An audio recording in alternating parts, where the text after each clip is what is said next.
Assalamualaikum warahmatullahi wabarakatuh. Perkenalkan, nama saya Istiqlalilatul Mukarramah. Saya dari program studi Pendidikan Agama Islam semester 5 kelas B Inaifah Sunjunber. Nah, pada kesempatan kali ini saya akan menjelaskan kepada teman-teman semua mengenai sebuah materi, yaitu tentang metode pembelajaran Al-Quran Hadis PAI. Nah, pada materi tersebut akan ada 3 hal yang saya bahas. Yang pertama mengenai pengertian dari metode pembelajaran, yang kedua pengertian dari Al-Quran Hadis PAI, dan yang ketiga mengenai berbagai metode yang bisa digunakan dalam pembelajaran Al-Quran Hadis PAI. Untuk itu teman-teman simak dengan baik ya.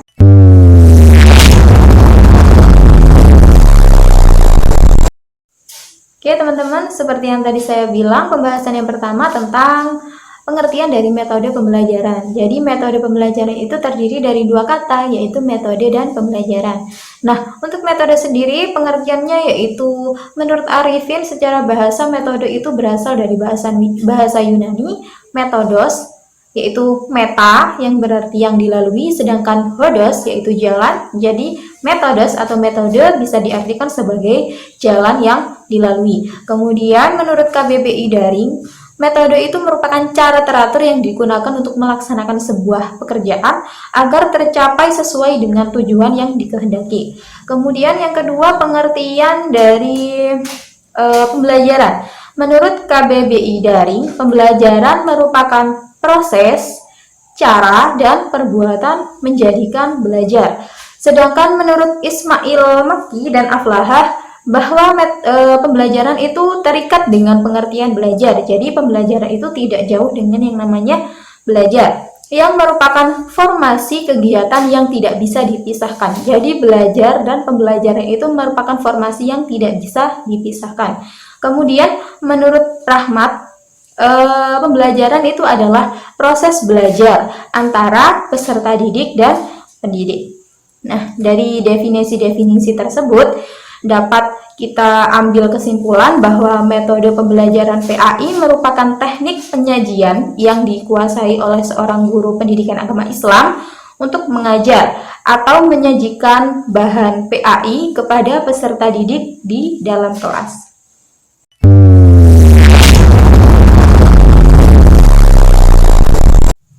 Oke, kita lanjutkan pada pembahasan yang kedua, yaitu mengenai pengertian dari Al-Quran Hadis. Nah, di sini kita berangkat dulu pada pengertian Al-Quran. Nah, jadi Al-Quran itu menurut Dr. Subahi As-Solih dalam Abdul Hamid, Al-Quran adalah kalam Allah yang merupakan mukjizat yang diturunkan kepada Rasulullah SAW dan ditulis pada mushaf, serta diriwayatkan secara mutawatir dan bernilai ibadah jika membacanya. Jadi Al-Quran itu bisa dikatakan juga sebagai wahyu Allah yang diturunkan kepada Rasulullah SAW melalui perantaraan malaikat Jibril secara mutawatir dan bernilai ibadah jika membacanya. Kemudian pengertian hadis, yaitu menurut para ahli hadis, seluruh perkataan, perbuatan, dan hal ihwal tentang Nabi Muhammad. Nah, hal ihwal itu segala sesuatu yang diriwayatkan dari Nabi seperti himmah, karakteristik, sejarah kelahiran, dan kebiasaan dari Rasulullah.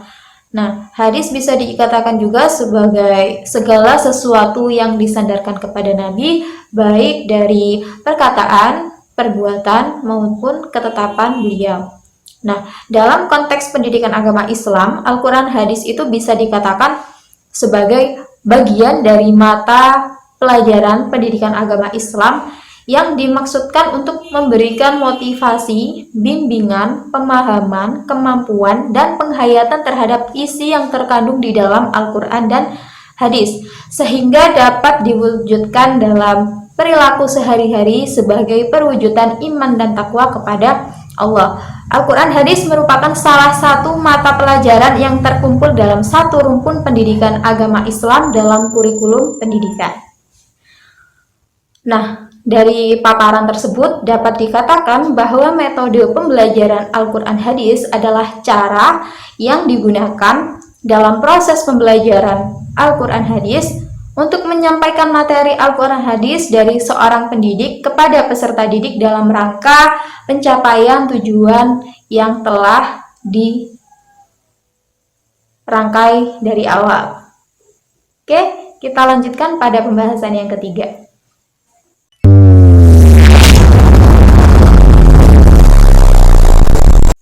Oke, pada pembahasan yang ketiga, kita akan membahas mengenai berbagai metode yang bisa digunakan dalam pembelajaran Al-Quran hadis. Jadi, dalam pembelajaran terdapat banyak sekali metode yang dapat kita digunakan, seperti halnya dengan pembelajaran Al-Quran hadis. Tetapi, apabila kita berbicara tentang pembelajaran Al-Quran hadis, tentunya tidak jauh berbeda dengan pembelajaran pendidikan agama Islam. Nah, karena Al-Quran hadis itu merupakan salah satu rumpun dari pendidikan agama Islam. Nah, jadi metode yang digunakan pun juga memiliki kesamaan atau kemiripan. Jadi, metode yang kita gunakan pada mata pelajaran pendidikan agama Islam yang lain juga bisa kita gunakan sebagian pada mata pelajaran Al-Quran hadis. Nah, berikut akan dipaparkan beberapa metode menurut para ahli yang bisa digunakan dalam pembelajaran pendidikan agama Islam maupun pelajaran Al-Quran hadis. Yang pertama, menurut Abu Dinata dalam Rahmat, beliau mengatakan bahwa terdapat beberapa metode yang digunakan. Yang pertama, metode teladan. Yang kedua, ada metode kisah-kisah. Yang ketiga, ada metode nasihat. Yang keempat, metode pembiasaan. Yang kelima, metode hukum dan ganjaran. Yang keenam, metode khutbah. Yang ketujuh, metode diskusi. Dan yang kedelapan, terdapat metode-metode lain yang bisa digunakan seperti metode perintah dan larangan, metode pemberian suasana, metode berkelompok, instruksi, bimbingan dan penyuluhan, perumpamaan, taubat dan ampunan, serta metode penyajian. Sedangkan menurut Ahmad Janan Asifuddin juga dalam Rahmat juga, metode pendidikan Islam yaitu yang pertama, pengajaran yang terdiri dari pengajaran langsung dan tidak langsung. Jadi ada metode langsung dan metode tidak langsung. Yang kedua ada musyawarah. Yang ketiga, pemberian tugas. Keempat ada tuntunan atau tuntunan. Yang kelima ada pembiasaan. Yang keenam ada metode keteladanan. Yang ketujuh, metode sosiodrama. Yang kedelapan, metode targhib dan tarhib. Yang kesembilan, mendidik diri sendiri dengan bertafakur dan bertadabbur. Kemudian ada menurut Muhammad Alawi Al-Malik dalam Rahmat, metode yang digunakan oleh Rasulullah dalam mengajar, mendidik dan berdakwah antara lain. Yang pertama, metode bil hikmah, mau'idhah hasanah dan mujadalah. Yang kedua, metode bertanya. Yang ketiga, metode penyegaran. Yang keempat, metode mengenal kapasitas. Yang kelima, metode mengalihkan realitas indrawi kepada realitas kewajiban. Keenam, metode peragaan. Ketujuh, kiasan. Delapan, bertahap. Metode 9, mengapresiasi pertanyaan. 10, metode mendekatkan realitas abstrak dalam bentuk konkret. Yang ke-11, metode argumentasi. Ada juga 12, metode kisah dan cerita. Yang ke-13, metode pendekatan perumpamaan. Yang ke-14, metode mengarahkan kepada pemikiran yang bernilai tinggi. Nah, secara garis besar, menurut Jauhari Mukhtar, metode pendidikan Islam yang dapat digunakan yaitu yang pertama ada metode keteladanan, yang kedua metode pembiasaan, yang ketiga metode nasihat, yang keempat metode memberi perhatian, dan yang kelima metode hukuman.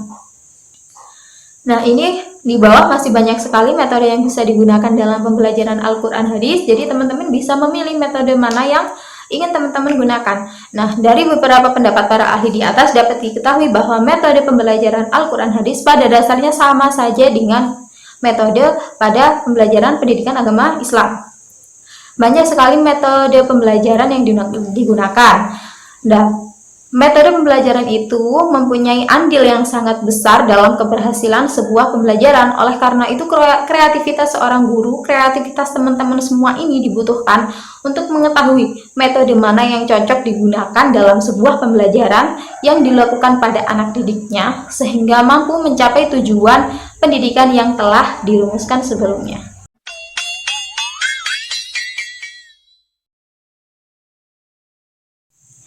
Oke teman-teman, alhamdulillahirrabbilalamin. Mungkin itu saja yang dapat saya sampaikan kepada teman-teman. Semoga bisa bermanfaat. Nah, kemudian untuk teman-teman yang mau bertanya, nanti silahkan bertanya pada saat ada sesi tanya jawab. Oke, mungkin itu saja yang saya sampaikan. Kurang lebihnya saya mohon maaf. Wabillahi taufiq wal hidayah. Wassalamualaikum warahmatullahi wabarakatuh.